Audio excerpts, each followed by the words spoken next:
Olá a todos, sejam muito bem-vindos a mais uma videoaula pelo nosso grupo de estudos das obras de Sigmund Freud, através da Escola Formação do Psicanalista. E hoje, meus queridos, dando continuidade a um caso de histeria, 3 ensaios sobre sexualidade e outros trabalhos, 1905, volume 7, página 163, vamos falar de sexualidade infantil.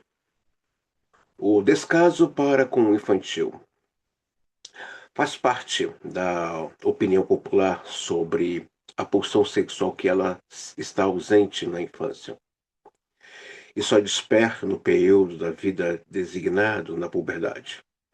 Mas esse não é apenas um erro qualquer, e sim um equívoco de graves consequências, pois é o principal culpado de nossa ignorância de hoje sobre as condições básicas da vida sexual. Um estudo aprofundado das manifestações sexuais da infância provavelmente nos revelaria os traços essenciais da pulsão sexual, desvendaria sua evolução e nos permitiria ver como se compõe a partir de diversas fontes. Freud não está errado, é uma ignorância realmente até hoje, no século XXI, achar que a criança não tem dúvidas sobre. Para quem estuda conosco no grupo de estudos da Melanie Klein, vai saber que Klein vai trazer um texto ali em 1921 sobre o desenvolvimento de uma criança. Klein vai dizer que a criança tem curiosidade para saber tudo sobre sexo. E ela diz que é bom que esse adulto conte para ela, se ela vier assim indagar. Melanie Klein deixa esse texto muito claro em 1921. Se a criança vem indagar sobre sexo, que não haja rodeios com ela, pois ela tem uma pulsão, tá, de curiosidade sexual, mas é a partir da própria sexualidade dela. Então, é, hoje vemos aí partidos militantes que, sem nenhuma base teórica de um conhecimento sério sobre sexualidade, sexologia, falando besteira, não. Claro, vai dizer que a criança tem sim curiosidade sobre a sua sexualidade, onde eu estava quando não estava aqui, de onde eu vim, como eu cheguei aqui, o que que aconteceu. Tudo isso faz parte aí do desenvolvimento da formação da criança.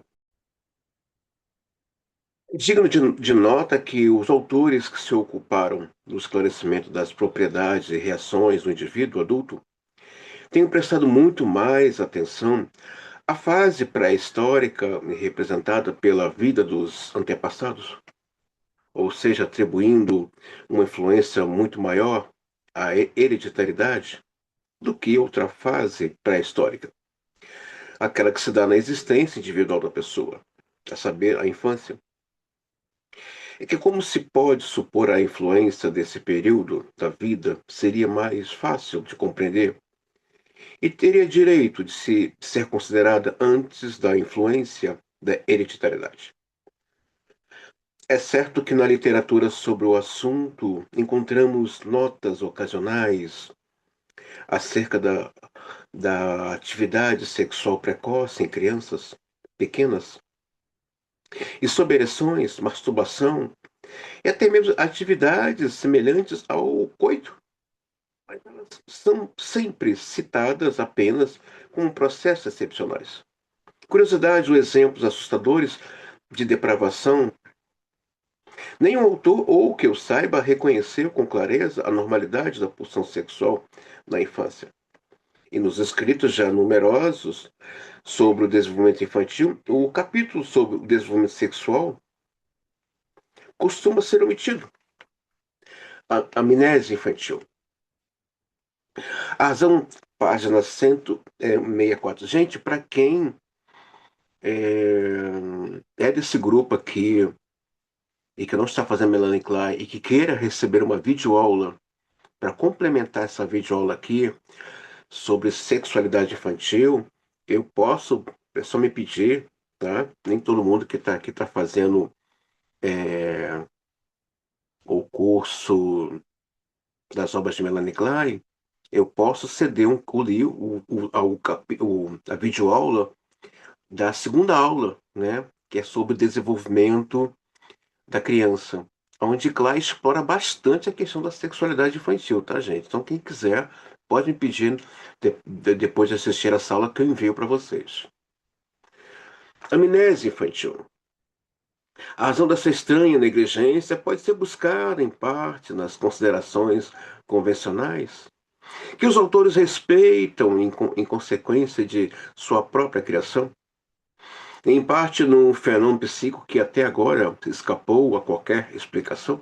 Refiro-me à singular amnésia que, na maioria das pessoas, mas não em todas, encobre os primeiros anos da infância ou até os 6 ou 8 anos de idade. Até o momento, não nos ocorreu ficar surpresos até o fato dessa amnésia e, no entanto, teríamos boas razões para isso.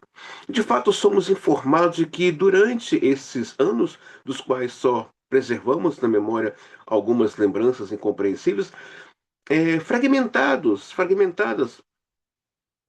reagíamos com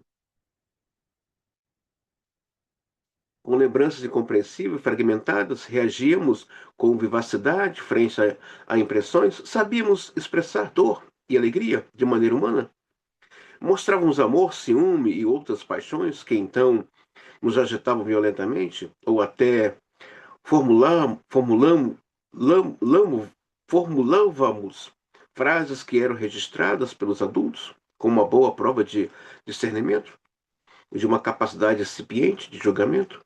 E de tudo isso, quando adultos, nada sabemos por nós mesmos, porque terá a nossa memória ficado tão para trás em relação a nossas outras atividades anímicas? Ora, temos razão para crer que em nenhuma outra época da vida a capacidade de recepção ou reprodução é maior do que justamente nos anos da infância?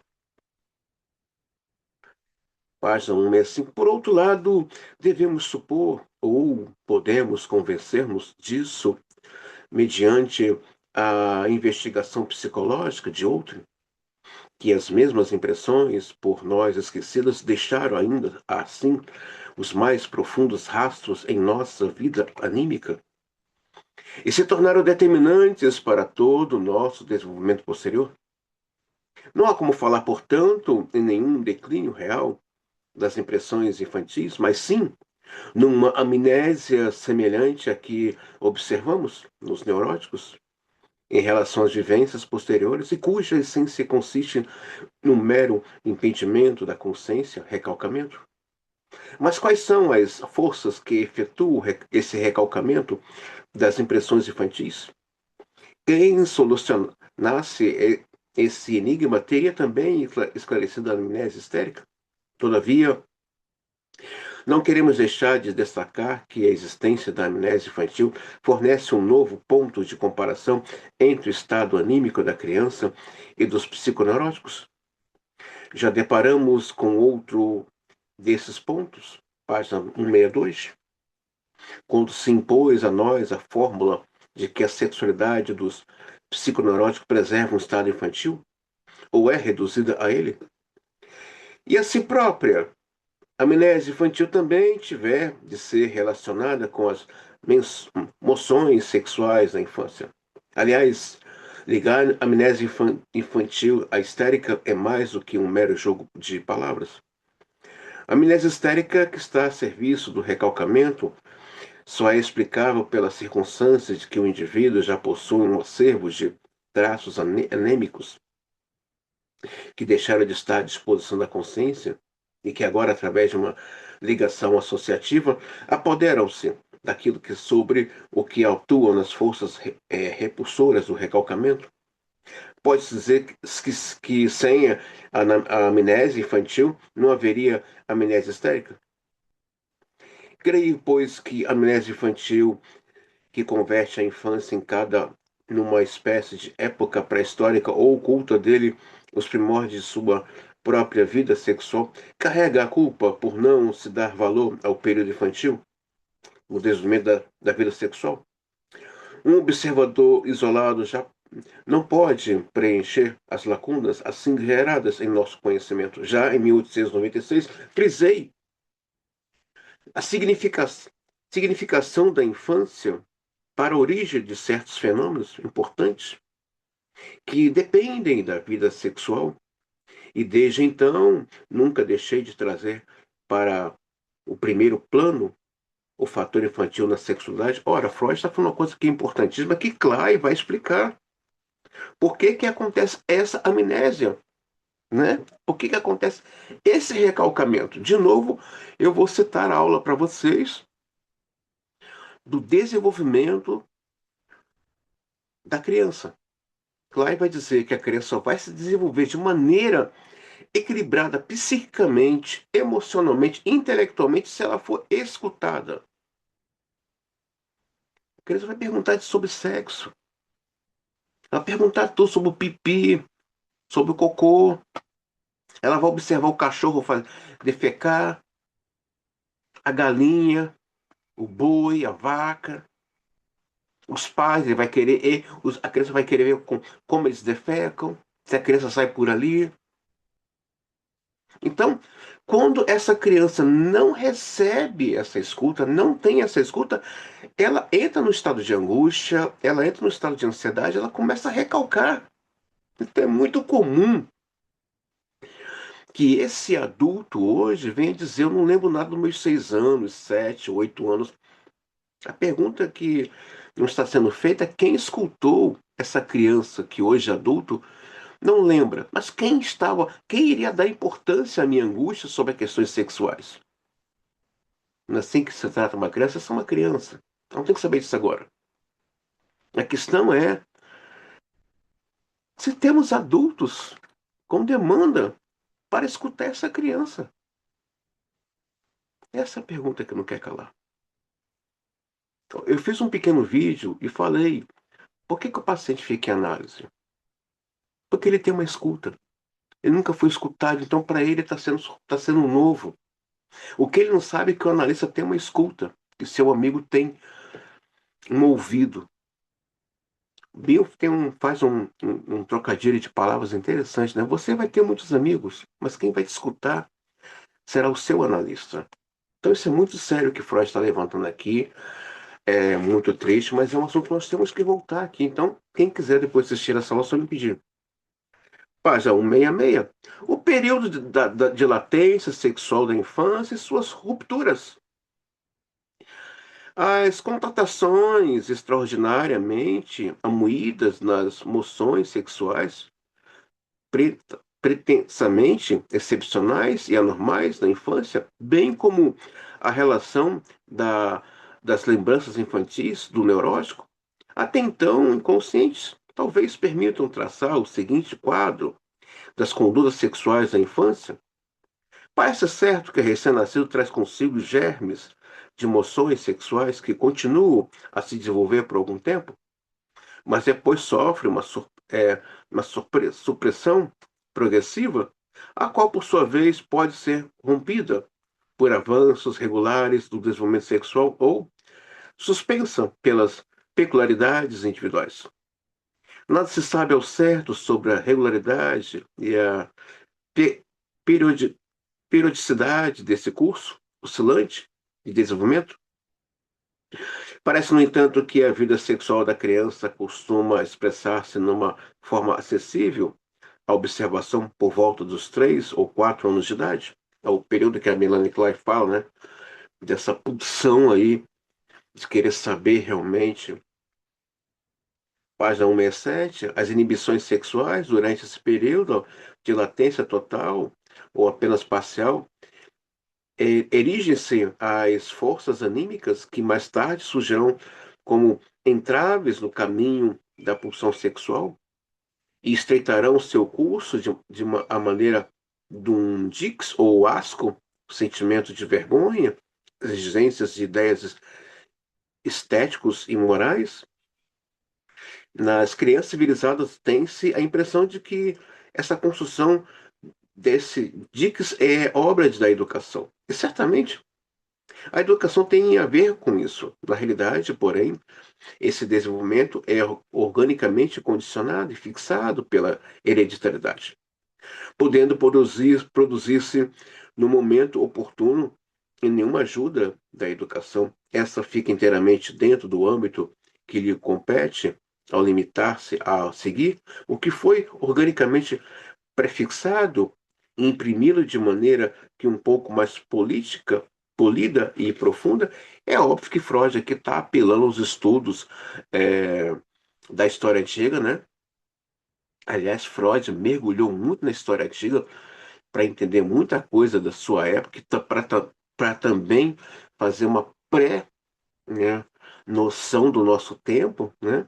Freud vai dizer que o homem sofre porque ele é educado, ou seja, ele é, ele é condicionado. E como é que se explica os povos em que todo mundo anda nu, né? Os povos tribais, né? Os povos canibalescos, né? Como é que se explica isso? A criança está ali nua, vê o pai, vê a mãe, vê os irmãos, vê os primos, vê os amigos, vê os coleguinhas, todo mundo nu. Como é que se explica isso? Então, a questão da sexualidade, ela é cultural, né? Cada cultura, cada povo, cada civilização, cada cidade, cada bairro tem aí o seu, o seu status quo sobre a sexualidade, né? Isso tudo vai moldando aí o sujeito. Então, tudo isso interfere aí, vai, né, uma criança de outra criança. Tem criança que se sente envergonhada se ficar nua na frente de um adulto, mas isso muitas vezes foi a educação que ela recebeu de um superego externo e de uma falta de compreensão um pouco adulta, né? Então, o pai e a mãe que tem medo de ficar nu diante desse filho ou filha fala mais da sexualidade dele do que puramente a sexualidade dessa criança, né? A formação reativa e sublimação. Com que meios se erigem essas construções tão importantes para a cultura e normalidades posteriores da pessoa? Provavelmente às expensas das próprias moções sexuais infantis, cujo o afluxo não cessa nem mesmo durante esse período de latência, mas cuja energia, na totalidade ou em sua maior parte, é desviada do uso sexual e voltada para outros fins. Os historiadores da cultura parecem unânimes em supor que, mediante esse desvio das forças pulsionais sexuais e das metas sexuais e por sua orientação para novas metas, num processo que merece o nome de sublimação, adquire-se poderosos componentes para todas as realizações culturais. Acrescentaríamos, portanto, que mesmo o mesmo processo entra em jogo no desenvolvimento de cada indivíduo e situaríamos seu início no período de latência sexual da infância. Também sobre o mecanismo desse processo de sublimação pode-se arriscar uma conjectura. As moções sexuais desses anos de infância seriam, por um lado, inutilizáveis, já que estão diferidas as funções reprodutoras, o que constitui o traço principal do período da latência. Por outro, seriam perversas em si, ou seja, partiriam das zonas erógenas e as sustentariam impulsões que, dada a direção do desenvolvimento do indivíduo, só poderiam provocar sensações desprezerosas. Por conseguinte, elas despertam forças anímicas, vitórias, emoções reativas, que para uma surpresa eficaz desse desprazer, erigem, erigem os diques psíquicos já mencionados, asco, vergonha e moral, ou seja, de que forma é transmitida essa questão da sexualidade para a criança, de que forma os pais, a Melanie Clive também vai incluir a escola como um meio de desenvolvimento sexual da criança. Como é feito isso? O que leva uma criança a ter pavor de estar nu? O que leva uma criança a ter vergonha do seu próprio corpo? Então, tudo isso fala de um meio que falta sensibilidade, falta uma escuta, falta um olhar, falta a questão do afeto. Porque o sexual tem toque, o sexual tem cheiro, o sexual tem beijo. O que que acontece, né? Eu me pergunto várias vezes, será que esse adulto que não tem demanda para uma criança tem demanda para esse outro que está do lado? Eu não sei. Eu fico a cargo de vocês, né? Caso alguém queira levantar alguma discussão sobre isso. Rupturas no período da latência, né? Sim, nos iludimos quanto à natureza hipotética e quanta clareza insuficiente de nossos conhecimentos acerca dos processos do período infantil, de latência, ou adiamento, voltemos à realidade para indicar que esse emprego da sexualidade infantil representa um ideal educativo do qual o desenvolvimento de cada um quase sempre se afasta de algum ponto a miúde, em grau considerável. Vez por outra irrompem um fragmento de manifestação sexual que se furtou à sublimação ou preserva-se alguma atividade sexual ao longo de todo o período de latência, até a irrupção acentuada da pulsão sexual na puberdade. Na medida em que prestam alguma atenção à sexualidade infantil, os educadores portam-se como se compartilhasse nossas opiniões sobre a construção das forças defensivas morais à custa da sexualidade. E como se soubesse que a atividade sexual torna a criança inducável, pois perseguem como vícios todas as suas manifestações sexuais, mesmo que não possam fazer muita coisa contra elas. Nós, porém, temos todos os motivos para voltar nosso interesse para esses fenômenos temidos pela educação, pois deles esperamos o esclarecimento da configuração originária da pulsão sexual. Gente, criança, ela quer saber, Clay quer falar. Clay diz que a criança quer saber tudo sobre sexo. E hoje, meu Deus, quando uma criança pergunta para a mamãe e pai de onde eu vim, pergunta sobre a genitália dos pais, os pais ficam, gente, o negócio está muito delicado, né? Está muito delicado. É um ser, ele tem dúvidas, tem sentimentos, tem impulsões. Elaine Clark diz: se a criança vai perguntar sobre sexo, dê a ela todas as respostas possíveis sobre sexualidade, sem pudor, sem vergonha. É um ser humano que está ali, gente. É uma vida que está ali. Não é um, não é um objeto, não é um animal, é uma vida que tem dúvidas, tem conflitos. As manifestações da sexualidade infantil, 169, o Xuxá, por motivo se deduzirão. Posteriormente, tomaremos como modelo das manifestações sexuais infantis o chuchá, sugar com deleite, ou qual o pediatra húngaro Lindner, 1879, dedicou um excelente estudo. O chuchá, que já aparece no latente e pode continuar até a maturidade ou persistir por toda a vida, consiste na repetição rítmica de um contato de sucção com a boca, os lábios, o qual está excluindo qualquer propósito de nutrição, uma parte dos próprios lábios, a língua ou qualquer outro ponto da pele que esteja ao alcance. Até mesmo o dedão do pé são tomados como objeto sobre o qual se exerce essa sucção. Uma pulsão preensível, surgida ao mesmo tempo, pode manifestar-se através de puxadas rítmicas simultâneas do lóbulo da orelha, apoderar-se de uma parte e outra, em geral, a orelha. Por esse mesmo fim, o sugar com deleite alia-se a uma observação completa da atenção e leva ou adormecimento, mesmo uma reação motora, numa espécie de orgasmo. Não raro, combina-se com ficção por alguma parte sensível do corpo, como os seios ou a genitália externa. Por esse caminho, muitas crianças passam todo chuchar, passam do chuchar para a masturbação.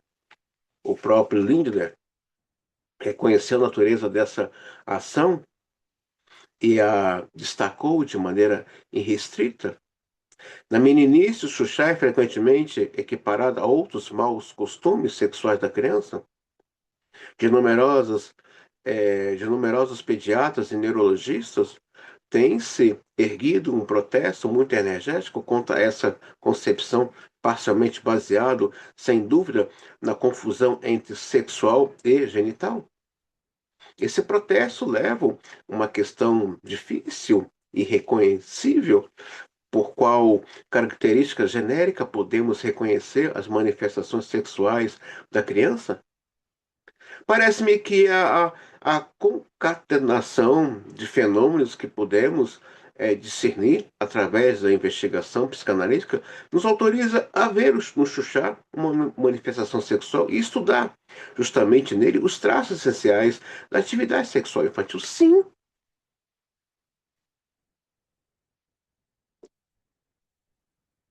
ela pode persistir até a vida adulta. No ato ali,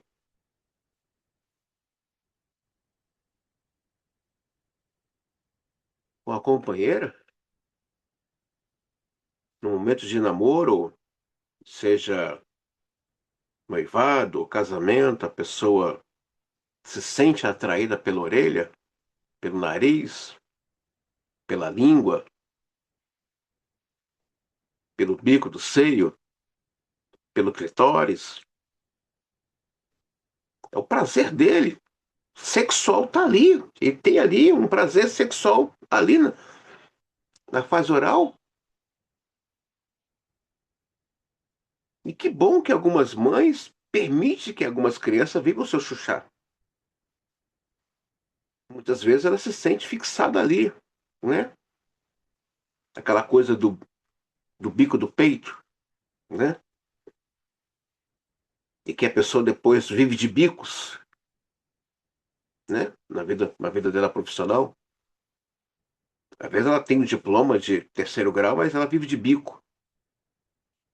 Pra ela tá sendo prazeroso. Ou quando essa relação vira um bico, pra ela tá sendo prazeroso. Então o Xuxa aqui tem várias nuances, não é somente a questão aqui física ou puramente, é, como podemos assim dizer, é, genitália, mas é aquilo que preenche a boca. Para quem não sabe, o seio funciona como um pênis na cavidade bucal da criança.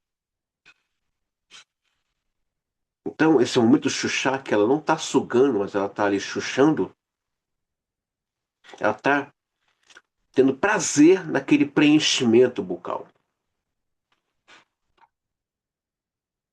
Então, como é que estão as relações hoje? É o que você me preenche. Isso, muitas vezes, para alguns casais ou para algumas amizades, pode ser um chuchar, né? Ela está presa nessa fixação infantil. Também nos relacionamentos amorosos, né? Tem pessoa que adora chuchar antes, muito antes do ato em si, com a companheira ou companheiro. Certa vez eu tive uma aluna que fez uma queixa, né? Que ela não chuchou. Ela queria chuchar no marido dela. Ele não deixava. Ela me perguntou, diante da turma, o que que eu faço? Eu falei, não sei. Se você conhecer alguém que possa chuchar, né? Também tenho um amigo que é psicanalista, ele fala, eu não chuchei. Ele é analista, né? Ele falou, não chuchei. Eu falei, então, o que você vai fazer agora? Encontrar alguém que lhe dê a chance de você chuchar. Então, tem pessoas que, como diz aqui, como o Frade aqui pontua, tem pessoas que amam chuchar. Chupar a orelha do companheiro ou da companheira, nariz, a língua. Ele está experienciando aquela experiência que lhe marcou de maneira gratificante lá na infância. E que ele quer vivenciar de novo esse momento, que foi gratificante para ele ou para ela. Aquela pessoa que muitas vezes adora um boquete. Fica ali horas e horas fazendo boquete. Ela quer viver de novo essa experiência. Ela está marcada, demarcada com isso. Então, isso pode acontecer. A criança está ali tendo gozo, mas ela vai ter muito mais gozo se ela perceber que está dando gozo para a mãe. Né? O autoerotismo. Temos a obrigação de fazer um exame profundo, aprofundado desse exemplo, como o traço mais destacado dessa prática sexual. Salientemos que a pulsão não está dirigida para outra pessoa, satisfaz-se no próprio corpo. É autoerótica, para dizê-lo como feliz denominação introduzida por Havelock Ellis, 1910. Está claro, além disso, que todo ato da criança que Xuxa é determinado pela busca de um prazer já vivenciado e agora relembrado. No caso mais simples, portanto, a satisfação é encontrada mediante a sucção rítmica de alguma parte da pele ou da mucosa. É fácil adivinhar também em que ocasiões a criança teve as primeiras experiências desse prazer e que agora se esforça por renovar, né? A primeira.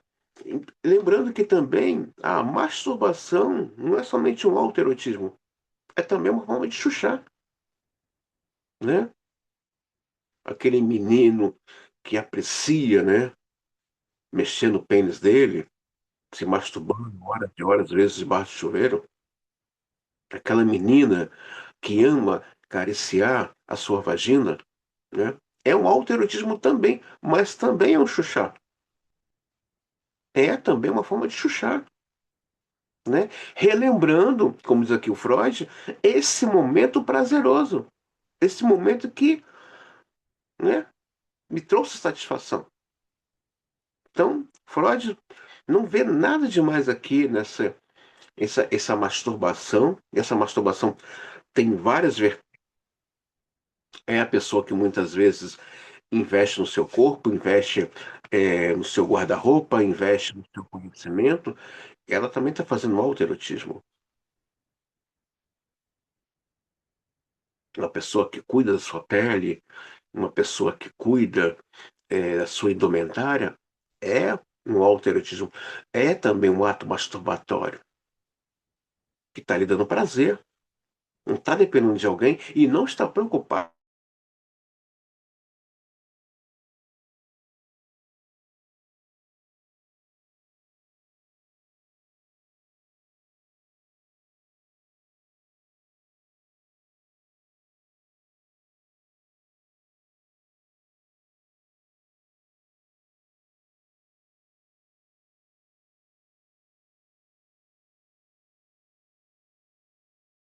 Os lábios da criança comportam-se como uma zona erógena. E a estimulação pelo fluxo cálido de leite foi sem dúvida a origem da sensação prazerosa. A princípio, a satisfação da zona erógena deve ter se associado com a necessidade de alimento. A atividade sexual apoia-se, primeiramente, numa das funções que serve à preservação de vida, e só depois torna independente delas. Quem já viu uma criança saciada recuar do peito e cair no sono, com as faces coradas e um sorriso beatífico, há de dizer a si mesmo que essa imagem persiste também como uma norma de expressão de satisfação sexual em épocas posteriores da vida? Sim. Quem nunca, depois de um ato sexual selvagem, animalesco, né? Ali os dois estavam de uma forma canibalesca ali, né?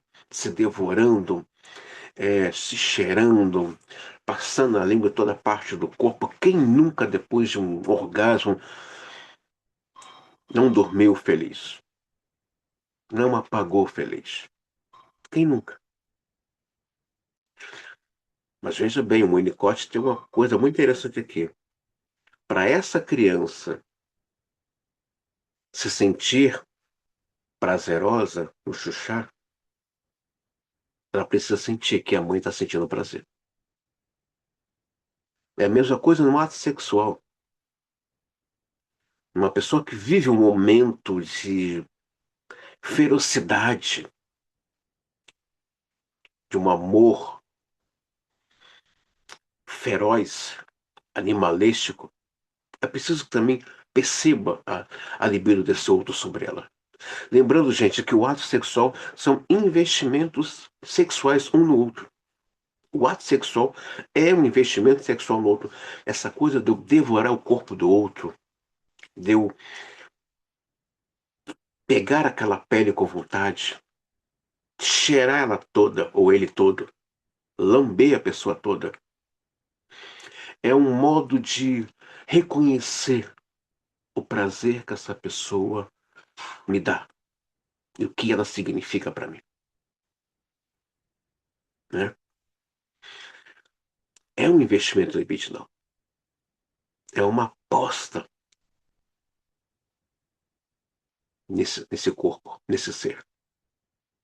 Então não é simplesmente um ato que está acontecendo ali investimentos libidinais.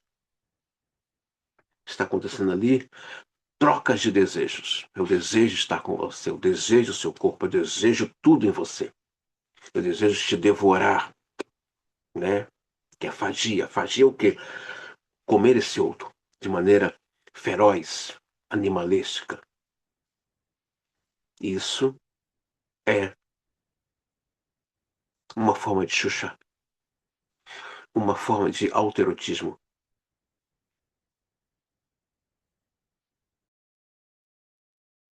A necessidade de repetir a satisfação sexual e se associa-se, então, da necessidade de absorção de alimento. Uma separação que se torna inevitável quando aparecem os dentes, o alimento já não tem mais exclusividade ingerindo por sua sucção, mas é também mastigado. A criança não se serve de um objeto externo para sugar, mas prefere uma parte de sua própria pele. Por isso, lhe é mais cômodo, porque torna independente do mundo externo, que ela ainda não consegue dominar. E porque desse modo ela se proporciona como uma segunda zona erógena, se bem que é de nível inferior. A inferioridade dessa segunda região a levará mais tarde a buscar uma outra pessoa, a parte correspondente dos lábios. Pena que eu não pude beijar a mim mesmo. Dir-se-ia a subjacer a isso, então ela agora tem dente e ela descobre o prazer de beijar na boca, né? O beijo na boca, o beijo no rosto são formas sexuais. O beijo de língua, né? Aquela língua quente, aquele estado de nervosismo que não consegue se conter através dos olhos, é uma forma dela estar buscando satisfação com o corpo desse outro, ou então encostar a pele no outro, ou trocar olhares, ou querer sentir o cheiro do outro, são forma de um autoerotismo. De, mas deixa eu dizer uma coisa para vocês aqui, o que vai tornar esse sujeito erótico? Vamos para o Winnicott. É o quanto essa criança foi erotizada através do seio da mãe. E começa no chuchá. Começa no olhar. O sexo começa no olhar. É o que o Winnicott vai falar, e o que o Reich vai também falar, dessa comunicação visual. Eu espero que você que esteja sentindo essa aula, você anote, traga as dúvidas para o grupo, essa comunicação visual, né?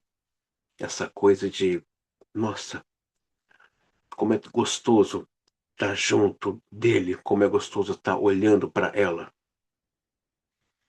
Mas esse ser erotizado, esse ser dado, esse ser comunicativo, esse ser solto, ele, para ele se tornar um ser humano erótico, ele começa no olhar. Para essa criança Xuxa, desenvolver esse chuchar, essa mãe tem que também ter prazer em amamentar, em dar o seio para essa criança. Então, não é uma erotização sozinho, tem a participação da figura dessa mãe. E também há uma outra parte também que vai aí reforçar esse autoerotismo, esse sujeito erótico. Clay vai dizer da importância desse pai elogiar a filha, de pegar e colocar no colo, de fazer carinho. São formas de reforçar esse autoerotismo, esse sujeito erótico. Quando eu falo sujeito erótico, não é uma pessoa pornográfica, mas é uma pessoa que o seu ser, o seu perfume sexual encanta. Ele encanta sem muitas forças, ele encanta sem pedir permissão, ele encanta sem ter que se exibir. Ele simplesmente acontece. E esse acontecer é artístico, esse acontecer é belo, esse acontecer é maravilhoso.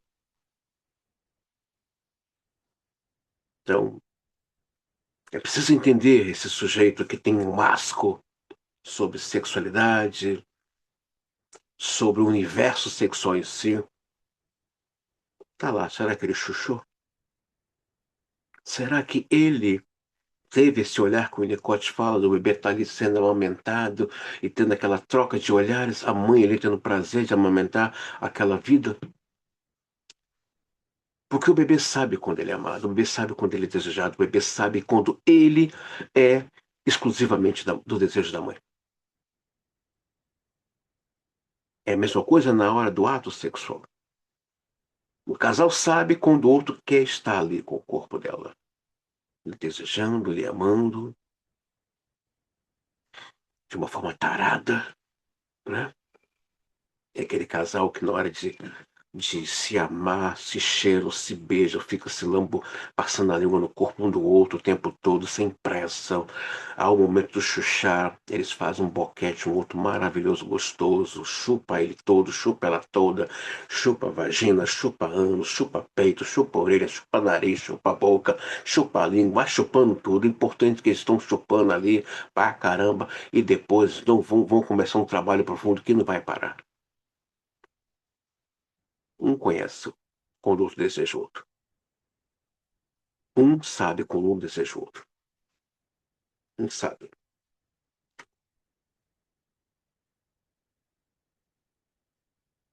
A criança não serve de objeto, né? Eu já falei aqui. Nem todas as crianças praticam esse xuxá. É de supor que chegue a fazê-lo aquelas que têm a significação erógena da zona labial por constitucionalidade reforçada. Persistindo essa significação, tais crianças, uma vez adultas, seriam ávidas apreciadoras do beijo, tenderão a beijos perversos, ou, forem homens, terão um poderoso motivo para beber e fumar. Caso sobrevenha o recalcamento, porém, sentirão nojo da comida e produzirão vômitos histéricos. Por força da dupla finalidade da zona labial, o recalcamento se estende à pulsão de nutrição. Muitas das minhas pacientes com distúrbios alimentares, glóbulos histéricos, constricção na garganta e vômitos foram, na infância, firmes adeptas do chuchá? No chuchá ou sugar com deleite, já podemos observar três características essenciais da manifestação sexual infantil. Essa, se apoiando-se numa das funções somáticas vitais, ainda não conhece nenhum objeto sexual, sendo autoerótica, e seu alvo sexual acha-se sob o domínio de uma zona erógena. Antecipemos que essas características são válidas também para a maioria das outras atividades das pulsões sexuais. Então, você conhece alguém que não gosta de beijar na boca? Certamente ela não chuchou. Então, temos aqui uma resposta, né, para as questões alimentares, o alcoolismo, muita ânsia de vômito. Será que ele teve a chance de chuchar quando era criança? Será que teve essa chance de experienciar esse autoerotismo, né? Ficou muito gostoso ler um texto clássico, ler um texto realmente de base, né? É muito maravilhoso quando essa formação não é em cima de uma apostila, mas em cima da própria obra do autor, né? Você tem uma outra concepção do que está acontecendo hoje, né? Pessoa que tem nojo de determinados alimentos, pessoa que é muito fofoqueiro, um chuchu, faltou um chuchá, né? Pessoa que não gosta muito de beijo na boca, não gosta muito de que encosta na pele dela, não gosta que fique cheirando a nuca dela, sente arrepio se alguém passar a língua na orelha dela ou dele. Um chuchu. Tem dificuldade de se arrumar, tem dificuldade de fazer um esporte, muitas vezes o corpo está sedentário. O alterotismo não aconteceu, não existiu. Então, estamos aí vendo, pela própria obra do Sigmund Freud, a importância do chuchá e do alterotismo.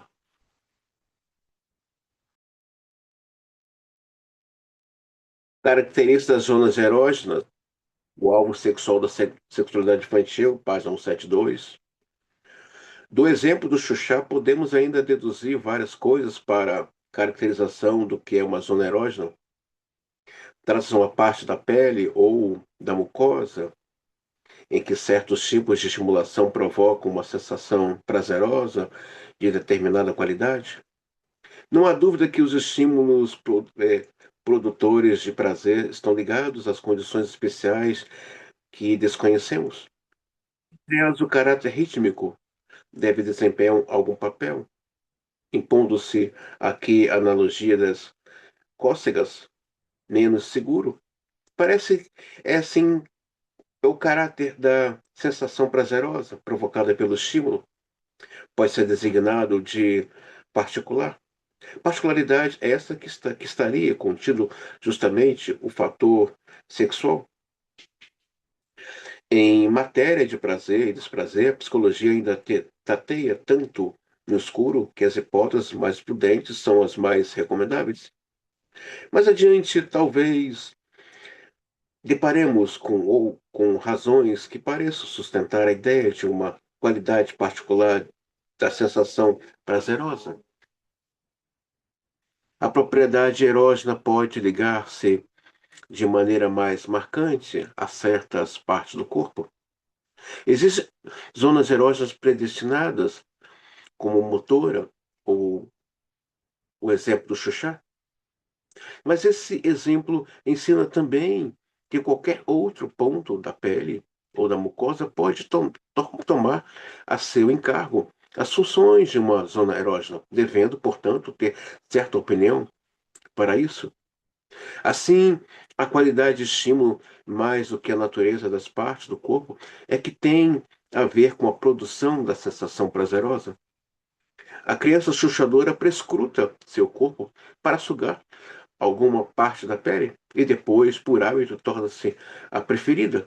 Quando tropeça causalmente numa das partes predestinadas, os mamilos, a genitália, de certo retém a preferência. Uma capacidade de deslocamento interiormente análoga reaparece na sintomatologia da histeria. Nessa neurose, o recalcamento afeta, sobretudo, as zonas genitais, propriamente ditas, e essas transmitem sua excitabilidade em outras zonas erógenas, de, de outro modo relegadas na vida adulta, que então se comportam exatamente como genitais.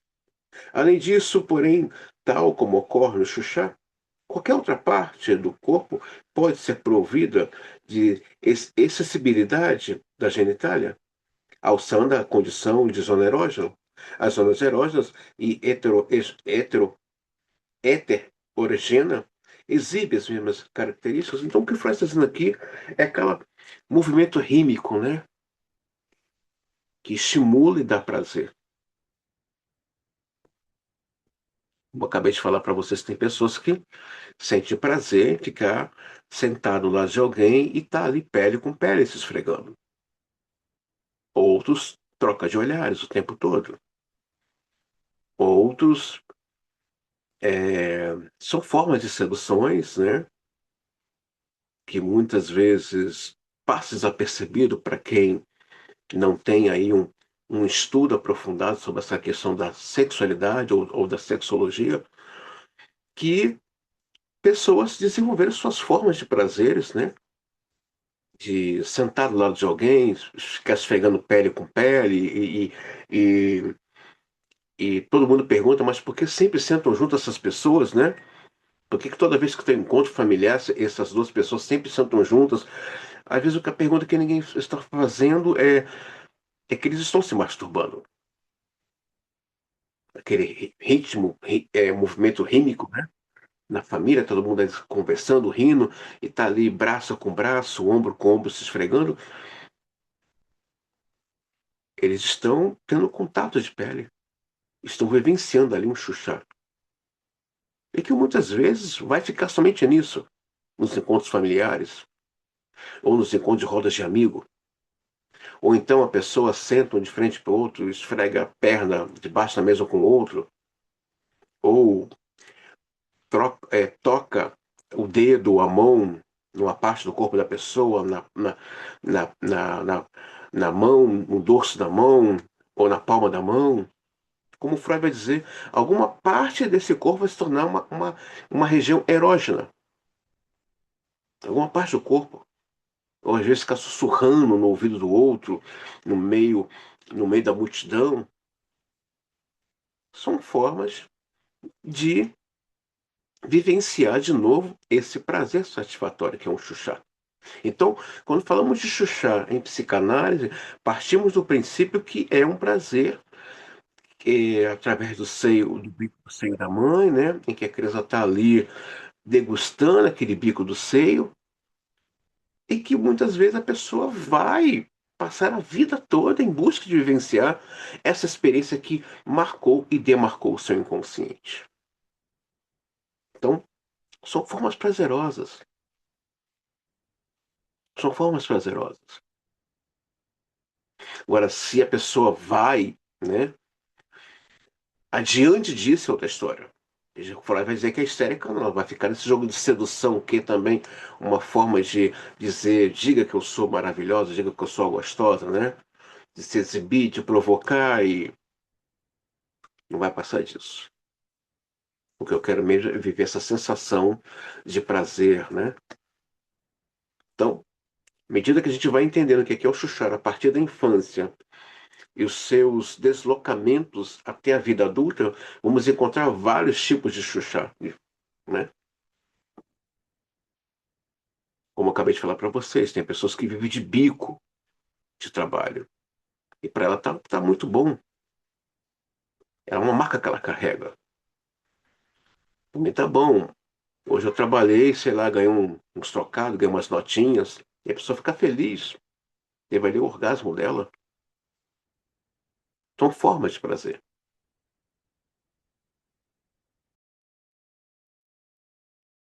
O alvo sexual infantil, página 173.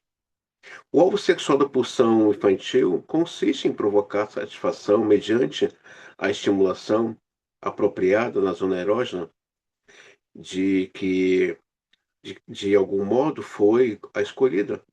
Essa satisfação deve ter sido vivenciada antes que reste daí uma necessidade de repeti-la. É lícito esperarmos que a natureza tenha tomado medidas seguras para que essa vivência não fique entregue ao asco, ao acaso. Já tomamos conhecimento de que que promove a satisfação dessa finalidade, no caso a zona labial, é a ligação simultânea dessa parte do corpo com o alimento. Ainda deparamos com outros dispositivos semelhantes como fontes da sexualidade. O estado de necessidade de repetir uma satisfação transparece das duas maneiras, por um sentimento de peculiar distensão, que tem antes um caráter de desprazer, e por uma sensação de prurido ou estimulação centralmente condicionada e projetada para a zona erógena periférica. Por isso, pode-se também formular o alvo sexual de outra maneira. Ele viria a substituir a sensação de estimulação eh, projetada na zona erógena pelo estímulo externo de que abolisse ou ao provocar a sensação de satisfação. Esse estímulo externo consiste, na maioria das vezes, em uma manipulação análoga ao sugar. Esta, em perfeito acordo com os nossos conhecimentos fisiológicos, que a necessidade possa também ser evocada perifericamente através de uma modificação real da zona erógena. Só é um tanto estranho que, para ser abolido, um estímulo pareça exigir a colocação de um segundo ou no mesmo lugar. Então, lembrando a vocês que o ato de comer é também um ato de afeto. Nosso primeiro ato de afeto foi o mamar. Foi o primeiro ato de afeto. Então, comer é um ato memorável, figura da mãe, mas que também é sexual, né? Muitas vezes a pessoa acaba de ter um ato sexual, ela tem fome. Ou antes mesmo do ato sexual, ela também tem fome, né? Então, estão muito associadas, né?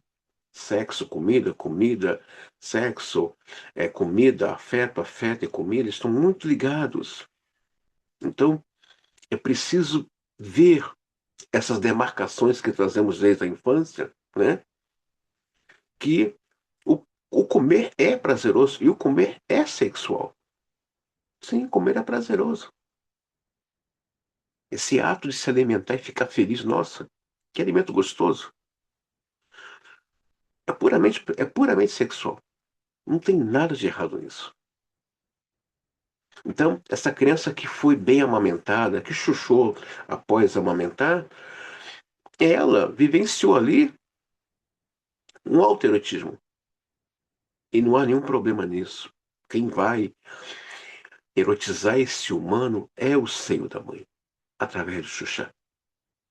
Esse sujeito que é desembaraçado de se apresentar, fala com, com desenvoltura, né?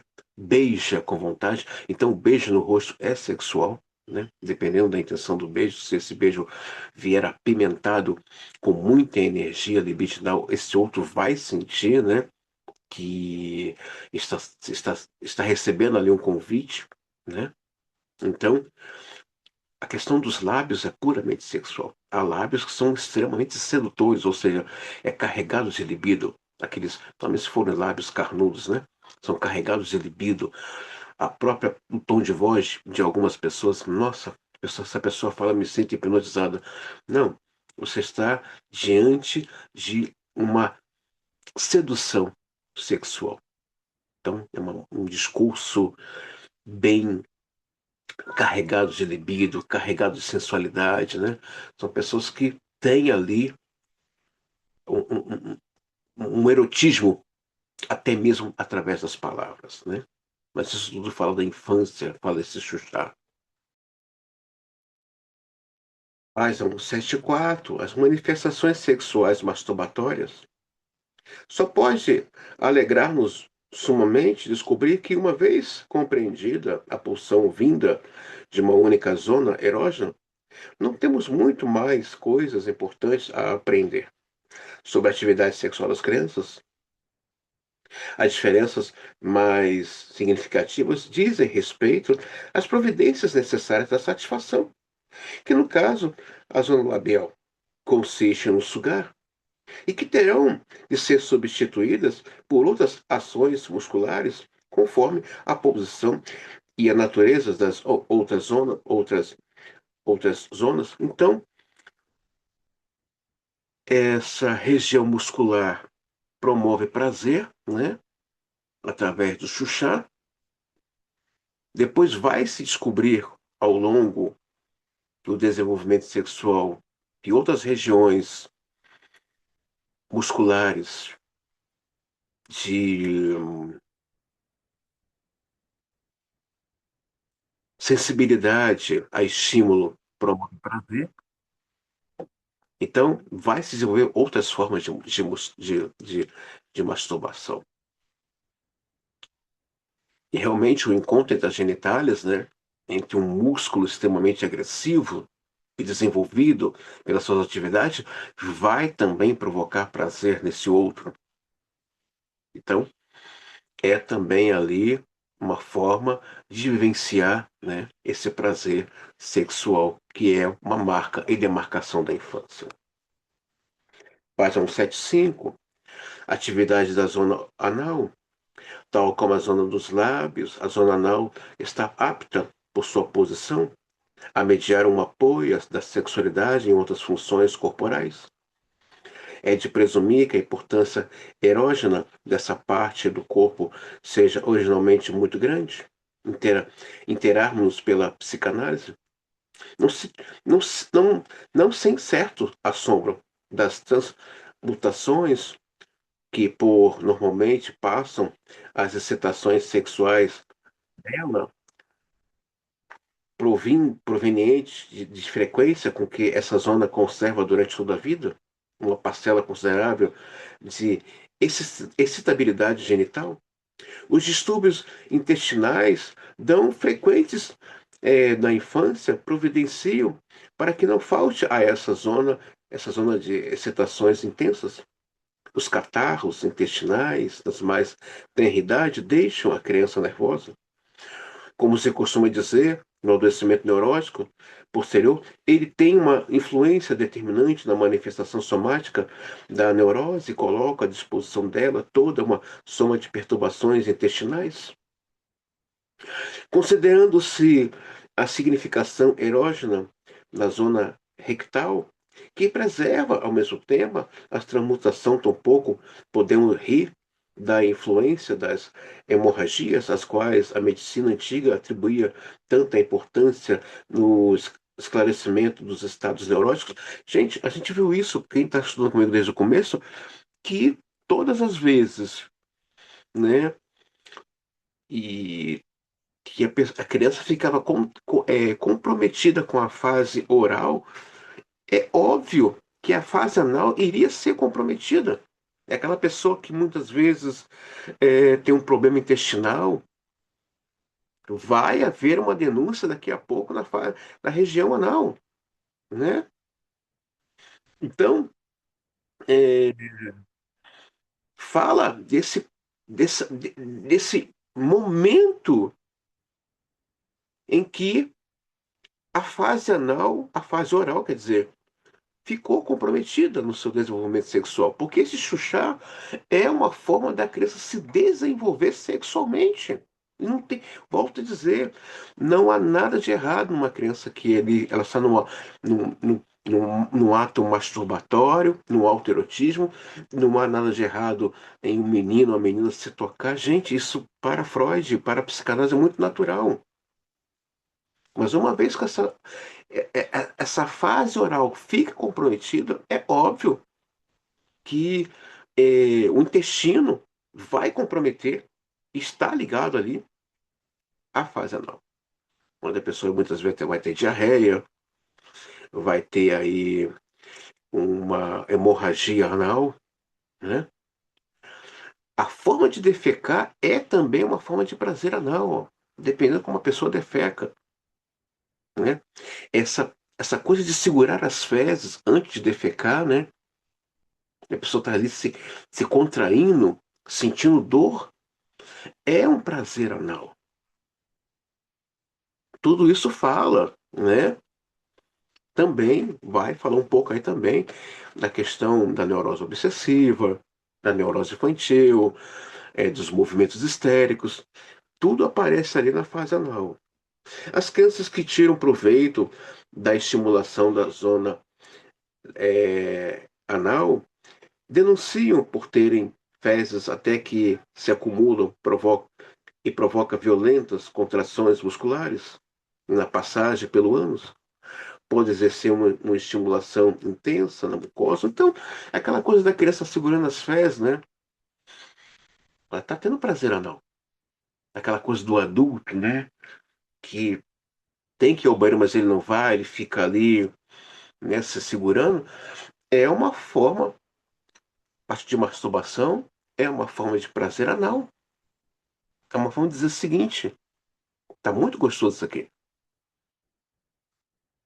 Ele retém, ele segura, ele quer sentir aquela dor, que é uma dor prazerosa, né, na região anal. E que para ele é muito bom.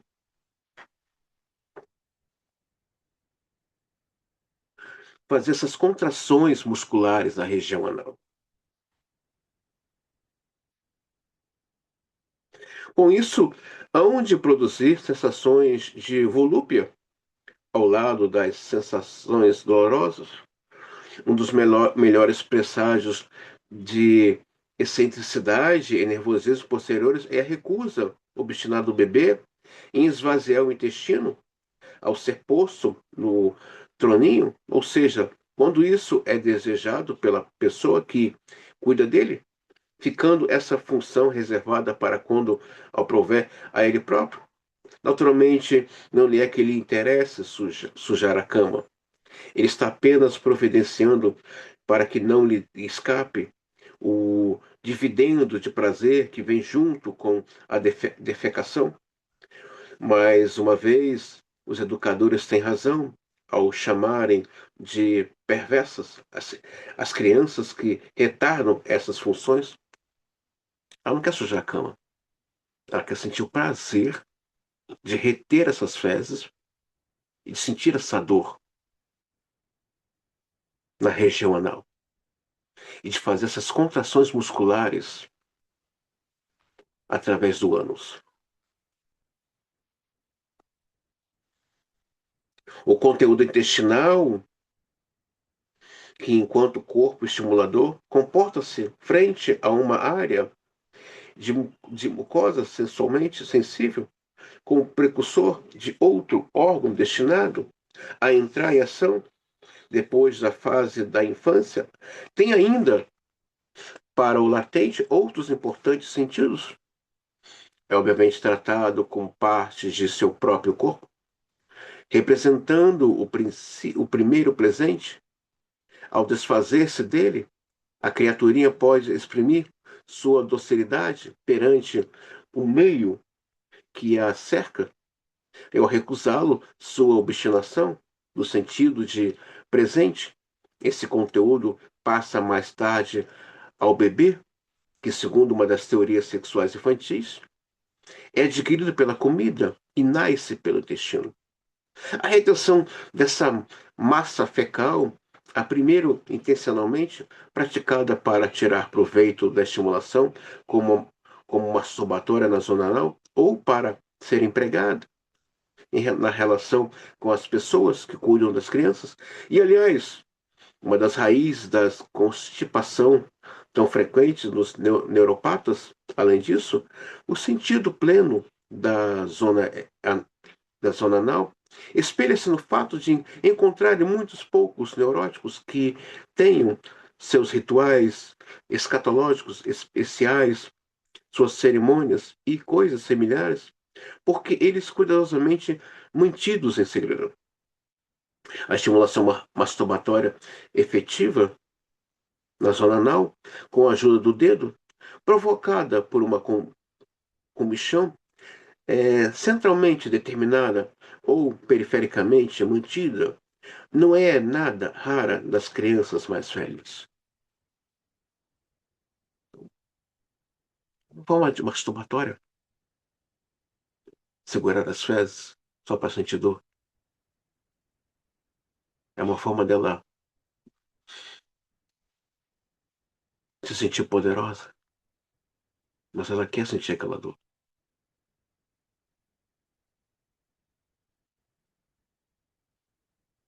Atividade na zona genital, página 176.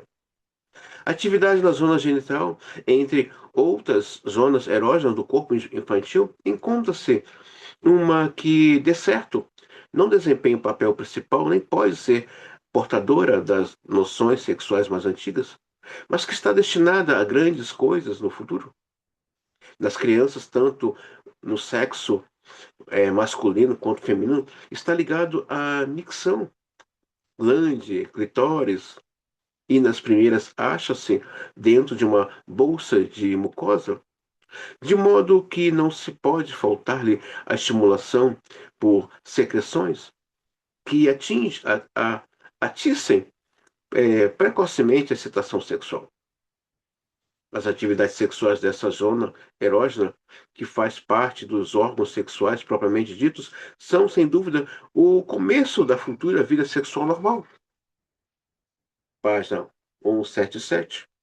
Por sua posição anatômica, pelas secreções em que estão banhadas, pela lavagem e fricção advindas dos cuidados com o corpo e por certas excitações acidentais, como as migrações de vermes intestinais das meninas, é inevitável que a sensação prazerosa que essas partes do corpo são capazes de produzir se faça notar a criança já na fase de amamentação, despertando uma necessidade de repeti-la, considerada a soma dos dispositivos ex- eh, eh, existentes que po- poder, poderando que suas providências para manter limpa mal podem atuar de modo diferente da sujeira, custa evitar a conclusão de que é através do ananismo do latente, do qual praticamente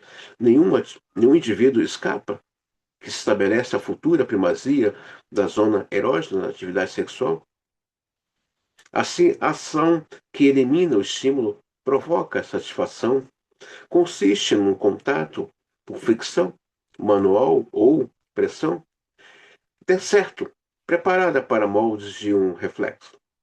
É exercida com a mão ou unindo as coxas.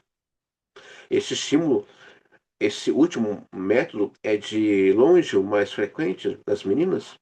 Nos meninos, a preferência pela mão, já indicada a importância, a contribuição que a porção de iluminação está destinada a fazer para a atividade sexual masculina. A bem da clareza, convém eu indicar que é preciso distinguir três fases de masturbação infantil. A primeira, a própria período da latência. Segundo, pertence à breve florência da atividade sexual por volta do quarto ano de vida. E somente a terceira corresponde ao onanismo na puberdade. A miúde, o único a ser levado em conta. Então, Freud aqui é um exemplo, né, dessa questão da masturbação na genitália. Os meninos usam a mão como forma de pressionar, apertar, né, para que ele se mantenha ereto. As meninas fazem movimentos de fricção, por isso muitas vezes é, esse ato, né, do boquete, é preciso que essa língua tenha uma habilidade, ou que essa boca tenha uma habilidade para com a genitália do menino ou da menina, né? Tudo isso fala de formas de como estimular, como manter-se, né, esses órgãos excitados ou estimulados para o ato. A segunda fase é a masturbação infantil. O onanismo do latente parece desaparecer após um curto prazo, mas seu prosseguimento ininterrupto até a puberdade pode constituir o primeiro grande desvio do desenvolvimento a que se aspira para os seres humanos inseridos na cultura. Em algum momento da infância posterior ao período da amamentação, comumente antes do quarto ano, a pulsão sexual dessa zona genital costuma eh, redespertar novamente, durar algum tempo, até ser detida por uma nova supressão ou prosseguir ininterruptamente. As circunstâncias possíveis são muito variadas e só é viável apreciá-la mediante uma análise mais rigorosa dos casos individuais.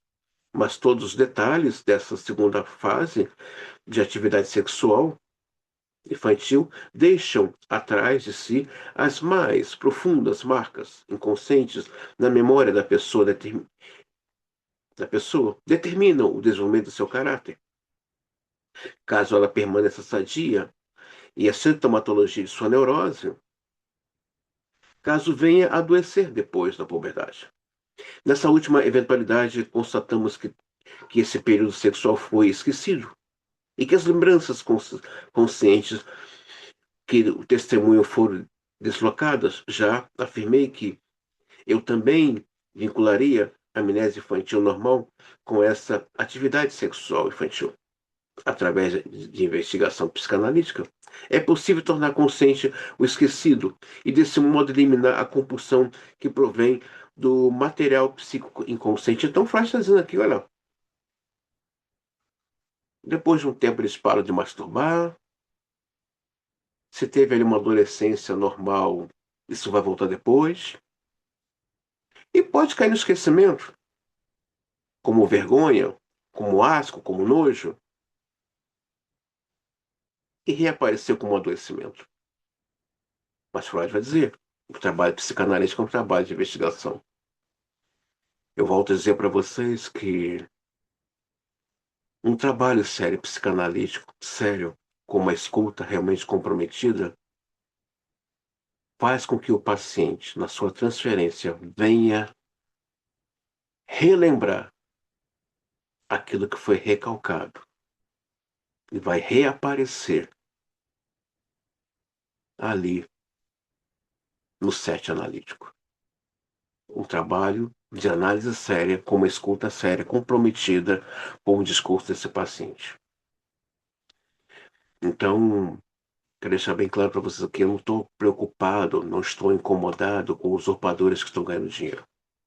Eu sei que o dinheiro ele vem de maneira séria quando o trabalho é sério, mas todo trabalho sério, independente se é psicanalítico ou não, ele para ter aí um sucesso precisa construir uma base séria, uma base densa, profunda.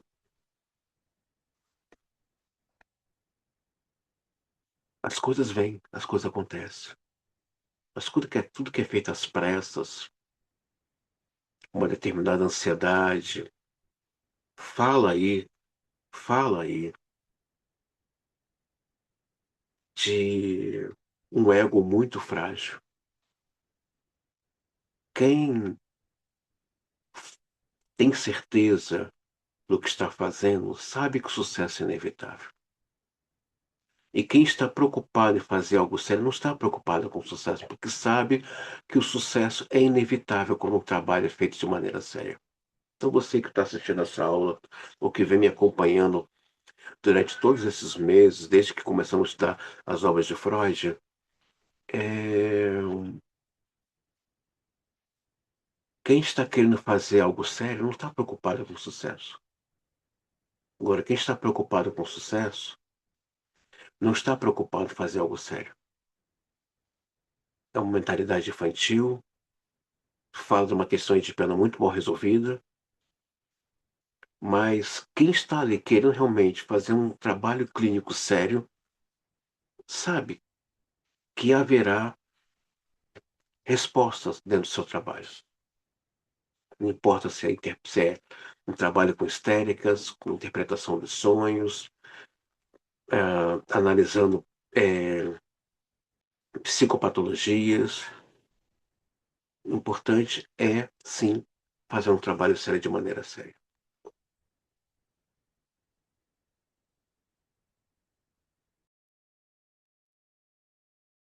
O retorno da masturbação da latência, página 178.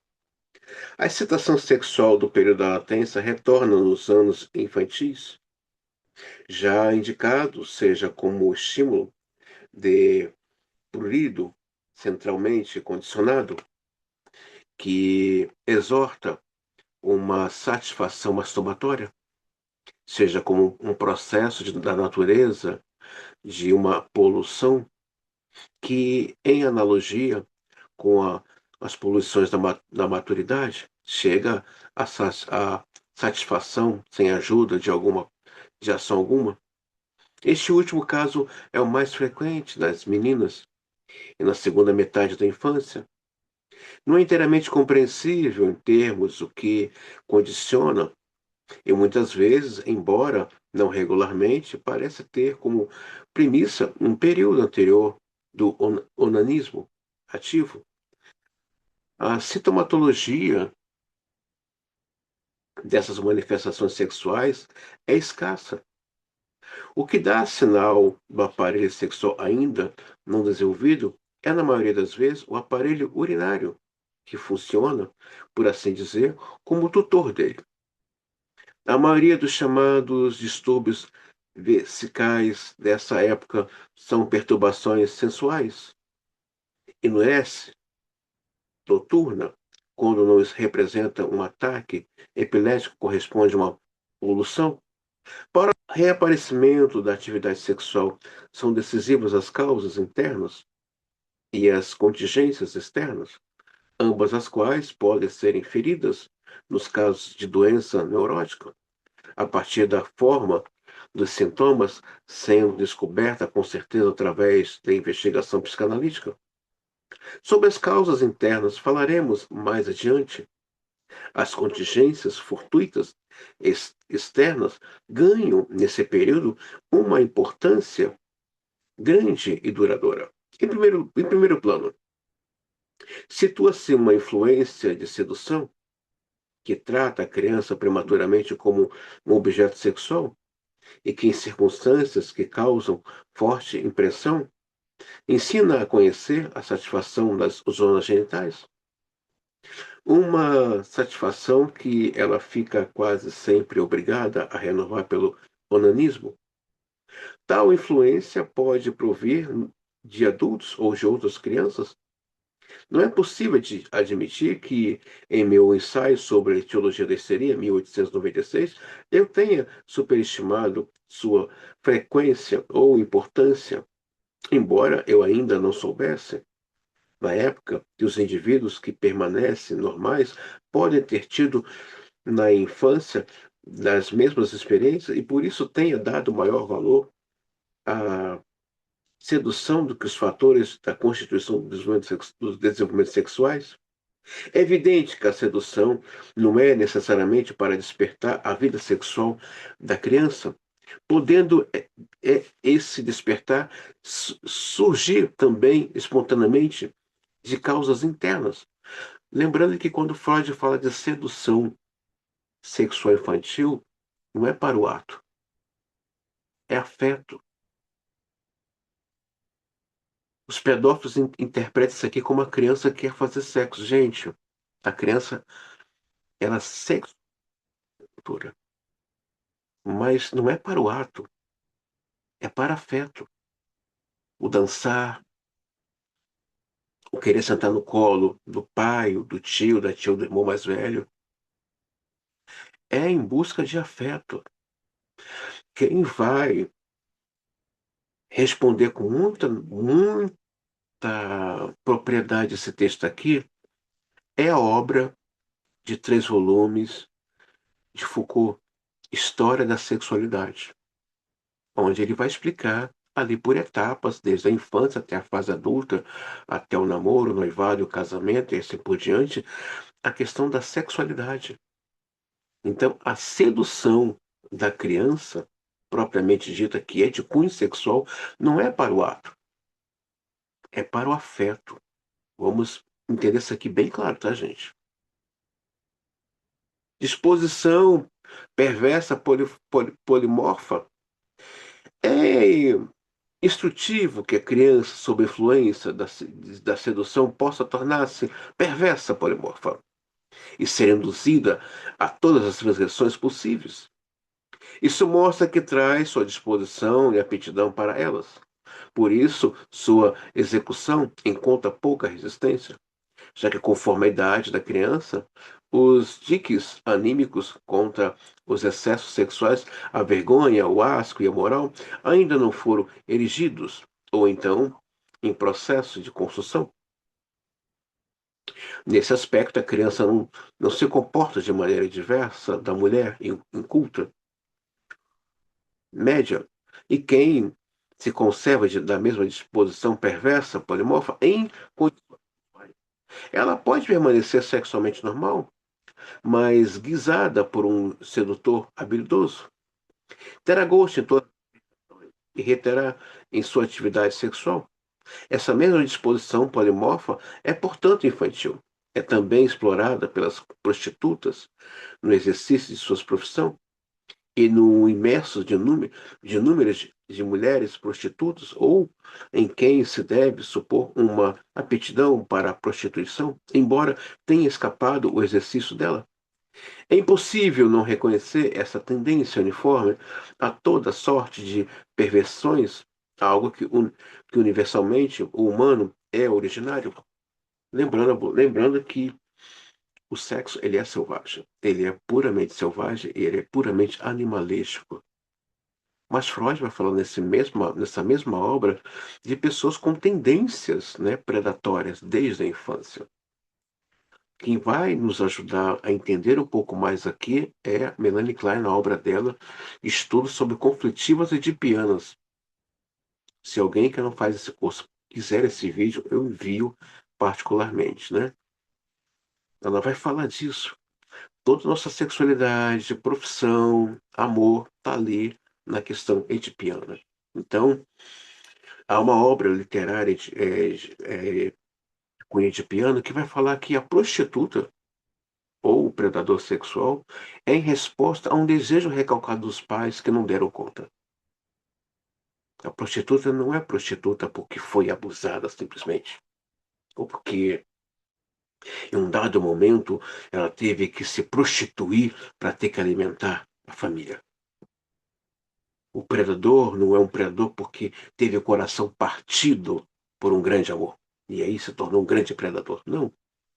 Isso são desculpas para esse ego não ver a realidade do seu real desejo e real prazer. Formas de não se inserir no que queria fazer. Ah, eu me tornei prostituta porque meu marido me deixou e eu tive que sustentar a casa. Mas por que a prostituição? Ah, eu me tornei um predador porque o meu coração se partiu. Mas por que logo um predador? Já havia ali uma predisposição. Então é muito comum quem faz um trabalho de campo com sexualidade e também de sexologia ouvir esses tipos de discurso dentro de um trabalho de pesquisa. Mas que, na verdade, já havia uma tendência essa puramente edipiana. Pulsões parciais.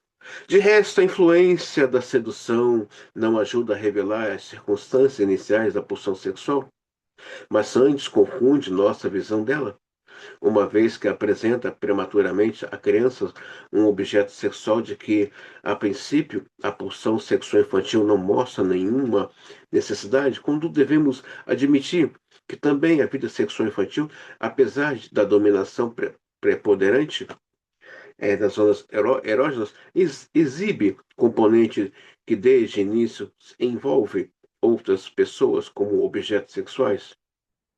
Dessa natureza, as pulsões do prazer, de olhar, de se exibir, bem como a de crueldade, que aparece como certa independência das zonas erógenas, só mais tarde entram em relações estreitas com a vida genital, já que na infância fazem notar como aspirações anatômicas inicialmente separadas das atividades sexual erógena. A criança pequena é, antes de mais nada, desprovida de vergonha. Em certos períodos de seus primeiros anos de mostra uma satisfação inequívoca no desnudamento do corpo, com ênfase especial nas partes sexuais. A, a contrapartida dessa inclinação, tida como perversa, a curiosidade de ver a genitália de outras pessoas, provavelmente só se torna manifesta um pouco mais tarde, na infância, quando o obstáculo do sentimento de vergonha já atingiu certo desenvolvimento. Sob a influência da sedução, a perversa de ver pode alcançar grande importância na vida sexual da criança.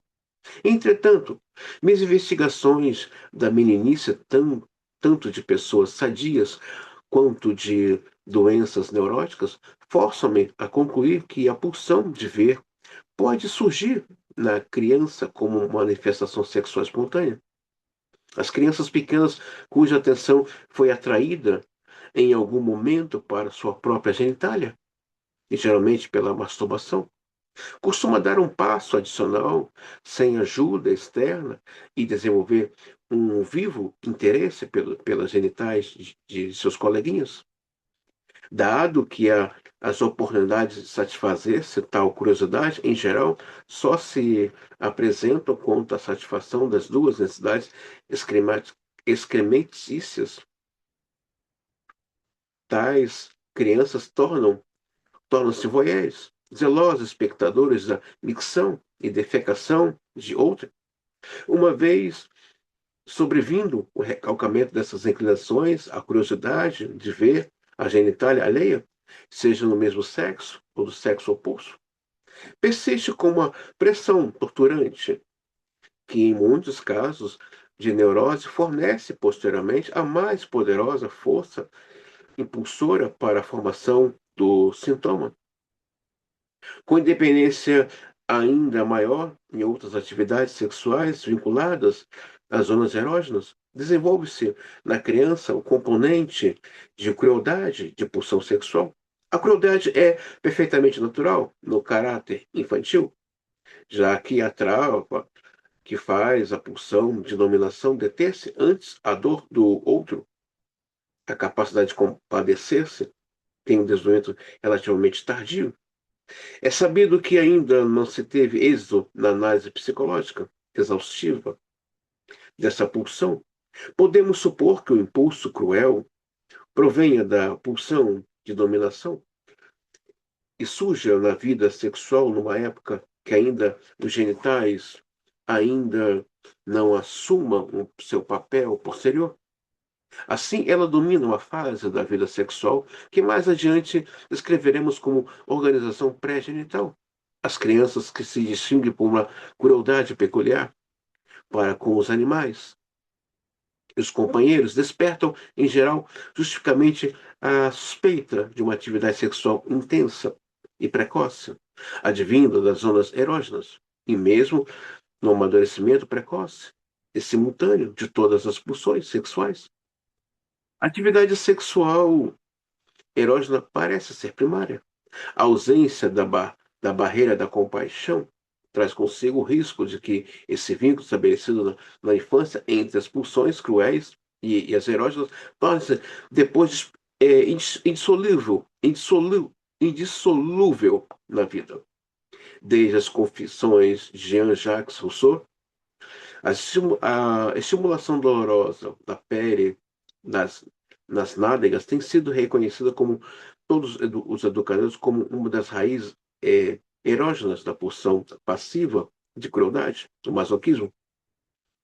Disso, eles concluíram com um certo com acerto que o castigo corporal, que quase sempre incide nessa parte do corpo, deve ser evitado que todas as crianças cuja a libido, através das exigências posteriores da educação cultural, possa ser forçada para vias colaterais. Então, Freud está aqui dizendo, né, essa questão de crueldade a partir da sexualidade infantil da criança, uma predisposição a uma psicopatia, né?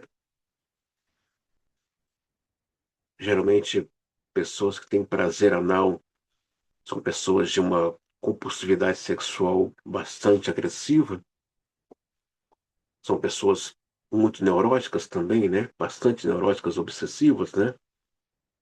É uma região de muito prazer, e quem recebe prazer e quem, e quem dá prazer, né?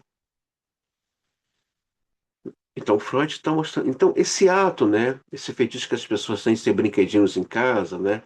Pênis de borracha, chicotinho, bolinha, perfume, calcinha de comestível,